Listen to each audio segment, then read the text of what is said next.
صبح کا وقت ہے، آنکھ بھی کھلی ہے، اذان کی آواز بھی کان میں آئی ہے، آپ کا نفس کہتا ہے ابھی سو جی۔ آپ نے اپنی چادر یا کمبل کو درست کیا اور کروٹ لیا، یہ کیا ہے؟ آپ نے کس کا حکم پیچھے پھینکا اور کس کا حکم مانا؟ اللہ کے حکم کو پیچھے پھینک دیا، نفس کے حکم کو آگے رکھ۔ یہ شرک، اس شرک کو جاننے والے بہت کم ہیں۔ مولانا روم نے خوب کہا تھا، نفس ماں ہم کم طرز فرعون نیست لیکن ایرعون نیست، میرا نفس بھی فرعون سے کم نہیں ہے۔ فرعون نے کہا تھا میں علیہ سلی ملک مصر وہذہ الانہار تجری من تحتی، کیا اس ملک مصر کی حکومت میری نہیں ہے؟ اور سارا جو یہ آب پاشی کا نظام ہے، انہار کا نظام ہے، وہ میرے کنٹرول میں نہیں ہے؟ جس کا چاہوں موگا کھلا رکھوں، جس کا چاہوں بند کر دو۔ یہ تھا خدائی کا دعویٰ، انا ربکم الاعلی۔ تو مولانا روم کہتے ہیں میرا نفس بھی اس سے کمتر نہیں ہے۔ وہ کہتا یہ جسم میرا ہے، اس پر میرا حکم چلے گا، میں نہیں جانتا کون اللہ کون رسول، کیا حرام کیا حلال۔ وہ فرعون سے کم تو نہیں ہے میرا نفس، لیکن فرعون اس کی بہت مدد تھی، فوج تھی، لاؤ لشکر تھا، تو اس نے زبان سے بھی کہہ دیا کھل کر الا ربکم الاعلی۔ میں مسکین ہوں، غریب ہوں، میرے پاس کوئی طاقت نہیں ہے، میں زبان سے تو کچھ نہیں کہہ سکتا، اندر سے میرا نفس یہی کہتا۔ یہ نفس کی حکومت قرآن کہتا ہے، میں حیران ہوتا ہوں، دو جگہ یہ مضمون آیا ہے، ارأیت من اتخذ الہہ ہواہ افانت تکون علیہ وکیلا۔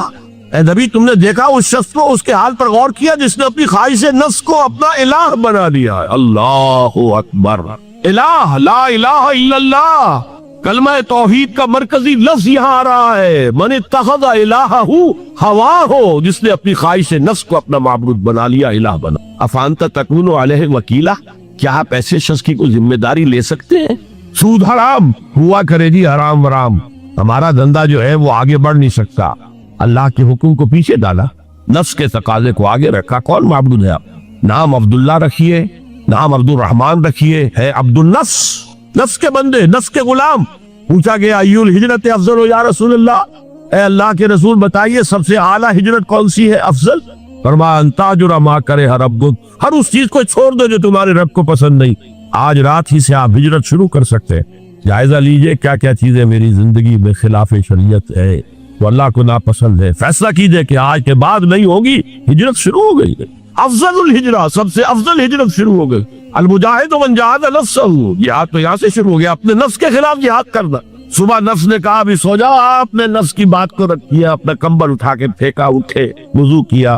نماز کے لیے آپ مسجد چل دیے، آپ نے جہاد کیا نفس کے خلاف۔ یہ افضل الجہاد ہے۔ افرأیت من اتخذ الہہ ہواہ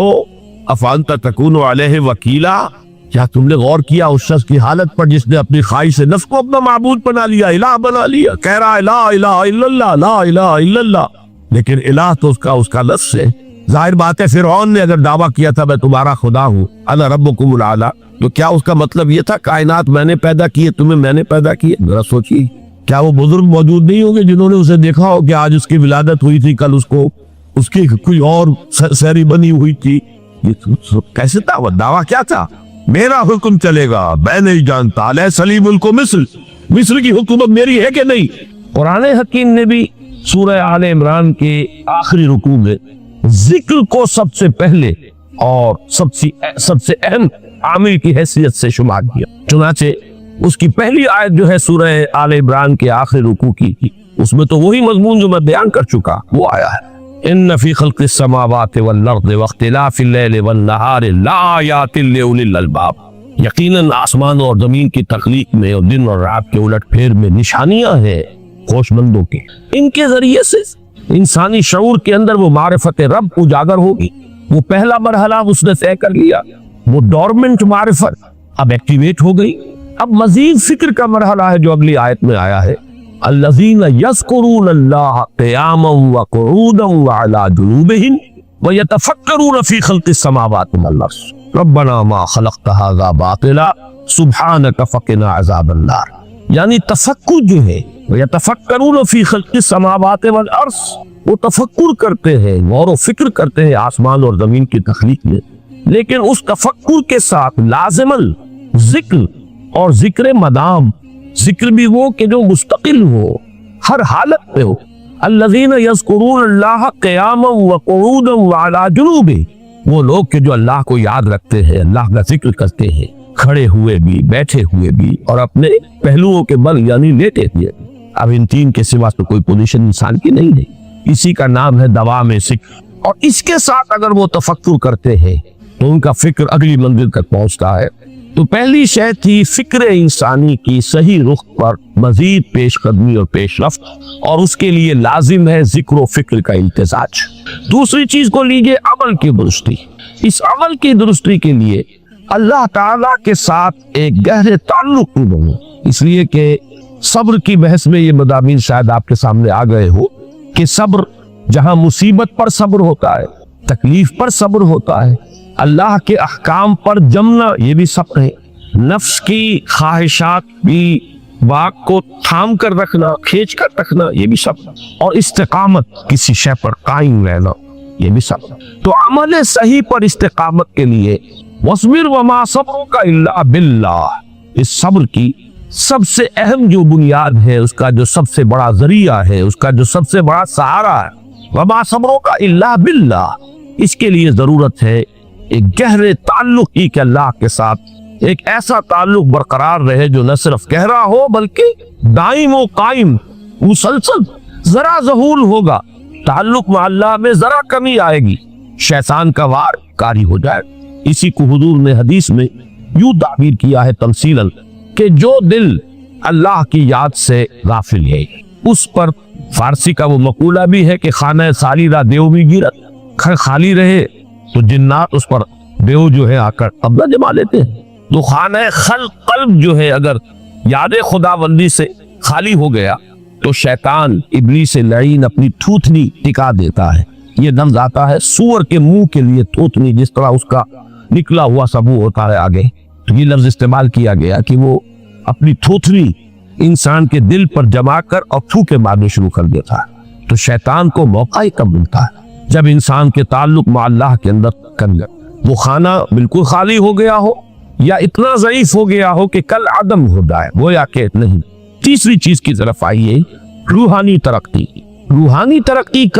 کے لیے میں ایک اصطلاح کے سامنے لا رہا ہوں، اس سے مراد کیا ہے؟ روحانی ترقی کے لیے ہماری دینی اصطلاح ہے تقرب الی اللہ، اللہ سے قریب تر ہوتے چلے جانا۔ اس پر میرا ایک کتابچہ بھی ہے، تقرب الی اللہ کے دو مدارج، دو درجے، جو در حقیقت ایک حدیث نبوی علیہ الصلوۃ والسلام ہی پر مبنی ہے کہ حضور نے ایک درجہ قرار دیا ہے تقرب بالفرائض، فرائض کے ذریعے سے انسان اللہ کے قرب حاصل کرے۔ ایک ہے تقرب بالنوافل، نوافل کے ذریعے سے اللہ کا قرب حاصل۔ ان میں کیا نسبت و تناسب ہے، اہمیت کے اعتبار سے کون بڑھ کر ہے، بلندی کے اعتبار سے کون بڑھ کر ہے، یہ تمام مسائل میں نے اپنی اس تقریر میں بیان کیے تھے جو اس کتاب سے بھی شائع ہوئی ہے۔ اس وقت میں اس کی تفصیل میں نہیں جا رہا، صرف یہ تذکرہ اس لیے کر رہا ہوں کہ جن کو بھی خواہش ہو جائے وہ اس کا مطالعہ کرے۔ ہماری اس وقت کی گفتگو سے وہ کتابچہ اس جگہ پر منصرف ہوگا۔ تو تقرب الی اللہ، یہ تقرب کوئی فزیکل فینومینن نہیں ہے، جسمانی یا مادی مسئلہ نہیں ہے۔ اللہ سے قرب یہ نہیں ہے کہ کوئی کروڑوں میل کا فاصلہ ہے، اب ہمیں کوئی رسی پر چڑھنا ہے اوپر بڑی محنت اور مشقت سے۔ فصل تو ہے ہی نہیں، فاصلہ ہے ہی نہیں، موت ہے ہی نہیں۔ نحن اقرب الیہ من حبل الورید، ہم تو انسان سے اس کی شہرگ سے بھی زیادہ قریب۔ وہ معکم اینما کنتم، وہ تو تمہارے ساتھ ہی ہوتا ہے جہاں کہیں بھی تم ہو، بس صرف یہ کہ تمہاری توجہ نہیں ہوتی، تم اور چیزوں میں مشغول و مصروف رہتے ہو، تم ہماری طرف دھیان ہی نہیں دیتے تھے، تم ہماری طرف متوجہ ہی نہیں ہوتی۔ ہم تو مائل بے کرم ہے، کوئی سائل ہی نہیں، راہ دکھلائیں کسے رہنم منزل ہی نہیں۔ انسان جب متوجہ ہو جاتا ہے اور بڑھتا ہے،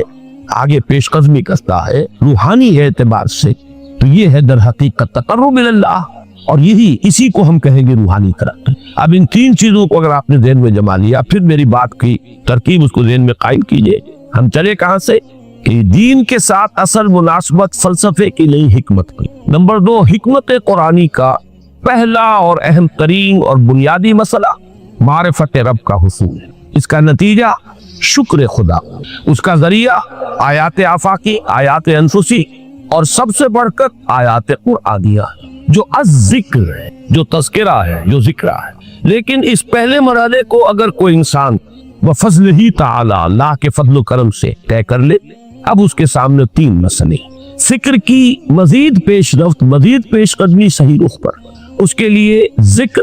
اور فکر دونوں کا امتزاج لازمی۔ فقہ قرآن اختلاط ذکر و فکر، الذین یذکرون اللہ قیاما وقعودا وعلی جنوبہم ویتفکرون فی خلق السماوات والارض۔ دوسری شے عمل کا درست رہنا، نہ افراط و تفریط ہو، عدم توازن ہو، نہ انسان نفس سے مغلوب ہو جائے، نہ انسان جذبات کی رو میں اندھا ہو جائے، نہ انسان ماحول سے مروب ہو کر متاثر ہو، صحیح رخ پر اس کا عمل۔ نمبر 3 روحانی ترقی، جو اصل حاصل، جو اصل مقصود ہے۔ نمبر 2 چیز کے لیے تعلق مع اللہ ضروری، نمبر 3 کے لیے تقرب اللہ۔ اب غور کیجئے، ان تینوں چیزوں کا بڑا گہرا تعلق ہے نماز کے ساتھ، ان تینوں کے لیے ستون کی حیثیت نماز کو۔ لہذا ایمان کے بعد یا معرفت رب کے بعد حکمت دین کا اہم ترین مسئلہ نماز، صلاۃ، اس لیے کہ ایک طرف یہ انسان کو اللہ کے ساتھ ایک گہرے تعلق کا ذریعہ فراہم، اپنی تمام مصروفیات میں سے، ان مشغولیتوں میں جن میں گم ہونے کا خدشہ ہوتا، نکلو۔ 24 گھنٹے کے معمولات میں سے کم 5 مرتبہ تو لازماً نکلو، اور اپنے آپ کو ذرا، اپنے حواس کو بھی، اپنی باطنی کیفیات کو بھی ذرا تازہ کرو۔ اگر کوئی گندگی، نجاست، کسی طرح کی ناپاکی کا کوئی معاملہ ہے، طہارت حاصل، طہارت سے تمہارے اندر روح کو بھی بالادگی ہوگی، تمہارے حواس بھی تازہ ہوگے، تم گویا کہ بحیثیت کل تمہاری ہستی چاق و چوبند ہو جائے گی۔ وہ کسل، وہ سستیاں، وہ جو ایک کثافتیں ہوتی ہیں، ان سب سے نجات حاصل کرو، اور اب اپنے رب کے حضور میں کھڑے ہو جاؤ، اس کے ساتھ اپنا عہد بھی تازہ کرو، اس کی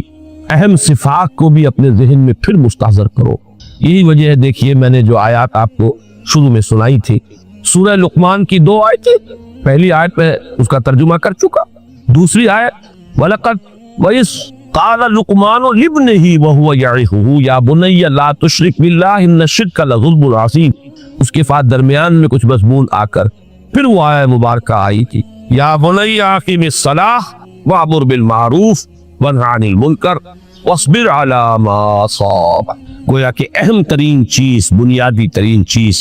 اللہ کو محض پہچان لینا کافی نہیں ہے، یاد رکھنا ضروری ہے۔ اللہ یاد رہے گا تو فکر صحیح آگے، اللہ یاد رہے گا اور اس کے ساتھ ایک گہرا تعلق جو ہے برقرار رہے گا تو عمل درست رہے گا۔ بالکل یہی بات سورہ طٰہٰ میں جو پہلی وحی حضرت موسیٰ علیہ السلام پر ہوئی، اور پہلا مخاطبہ ہے، چونکہ حضرت موسیٰ کو یہ انبیاء کرام کے مقدس گروہ میں ایک امتیازی حیثیت حاصل ہے کہ ان سے براہ راست گفتگو ہوئی ہے، اگرچہ صرف ایک پردہ تھا، اوٹ من ورائے حجاب گفتگو ہوئی ہے، لیکن یہ کہ کوئی فرشتے کا درمیانی جو ہے وہ لنک نہیں تھا، براہ راست اللہ تعالیٰ نے حضرت موسیٰ علیہ السلام سے کلام فرمایا۔ کلم اللہ موسیٰ تکلیما، موسیٰ سے تو اللہ نے کلام فرمایا جیسے کہ کلام کیا جاتا۔ تو پہلا مخاطبہ ہے، یہ پہلا مکالمہ ہے، پہلی وحی کہیے، اسی میں یہ الفاظ بھی موجود ہیں، اننی انا اللہ لا الہ الا انا فاعبدنی واقم الصلاۃ لذکری۔ یہ گویا کہ حکمت قرآنی کا ایک بہت بڑا خزانہ ہے یہ آیت مبارکہ، کہ خود حضرت موسیٰ علیہ السلام کو جو ہدایت دی جا رہی ہے، میں ہوں، میں اللہ، اننی انا اللہ لا الہ الا انا، میرے سوا کوئی معبود نہیں، فاعبدنی، بس میری بندگی، میری عبادت، میری پرستش، میری محبت، اس کو اختیار کرو۔ وَأَقِمِ الصَّلَاةَ لِذِكْرِي، اور نماز کو قائم رکھو میری یاد پہ۔ بلکہ اسی سلسلہ کلام میں آگے چل کر سورہ طٰہٰ میں آتا ہے، کافی گفت و شنید کے بعد جب حضرت موسیٰ نے کچھ معذرت بھی کی، کچھ دعائیں بھی کی، اللہ نے ایک دعا قبول بھی کی کہ ان کے بھائی کو بھی شریک کر دیا، حضرت ہارون کو بھی۔ اس کے بعد پھر جب فرمایا کہ اب جاؤ فرعون کی طرف، تو اس میں فرمایا وَلَا تَنِعَ فِي ذِكْرِي، اور دیکھنا یہ جو عظیم مشن تمہارے کندھے پر آ گیا ہے، بڑا بھاری اور کٹھن ایک فرض ہے جو تم پر عائد ہو گیا ہے، اس کے لیے سب سے بڑی تمہارے پاس جو قوت کا ذریعہ ہے وہ نماز۔ فَلَا تَنِعَ عَنْ ذِكْرِي، میری یاد میں کبھی غفلت نہ کر، اس میں کبھی کوئی کمی نہ آنے دینا۔ جیسا کہ میں نے عرض کیا تھا کہ جیسے ہی وہ تعلق جو ہے کمزور پڑتا ہے یا منقطع ہو جائے معاذ اللہ، تو پھر انسان گویا کہ